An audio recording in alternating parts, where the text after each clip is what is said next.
በቀደምት ጊዜያት የጋንግሊዮን ሲስት ባይብል ሲስት በመባል ይታወቅ እንደነበረ ያውቁ ኖሯል? ሰላም ጤና ይስጥልኝ። ዶክተር ቤተል እስራኤል ነኝ ከመቅረዝ አጠቃላይ ሆስፒታል። የጋንግሊዮን ሲስት በእጅ በእግር እንዲሁም ደግሞ በቁርጭምጭሚት ዙሪያ በሚገኙ መገጣጠሚያዎች ወይም ደግሞ ጅማቶች አካባቢ የሚወጣ ጉዳት የሌለው የእብጠት አይነት ነው። እብጠቱም የሚከሰተው ፈሳሽ ከመገጣጠሚያ እንዲሁም ከጅማቶች በመውጣት እንደ ከረጢት ባሉ ነገሮች ውስጥ ከቆዳ ስር ሲከማች ነው።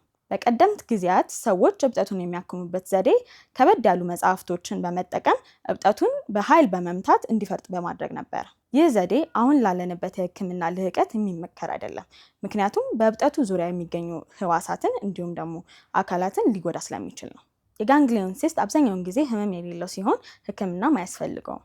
ነገር ግን አልፎ አልፎ እብጠቱ በዙሪያ ባሉ ህዋሳት ላይ እንዲሁም ነርቭ ላይ ጫና ሲያሳድር ህመም ሊሰማዎት ይችላል። ከዚህም በተጨማሪ የሰውነት ውበትን ሊያገድፍ ይችላል። ስለዚህም ቀለል ባለ ቀዶ ህክምና እብጠቱን ከሰውነቱ ማስወገድ ይችላሉ። ይህን አይነት የጤና እክል ካጋጠመው በመቅረዝ አጠቃላይ ሆስፒታል ለዚህ መፍትሄ ማግኘት ይችላሉ።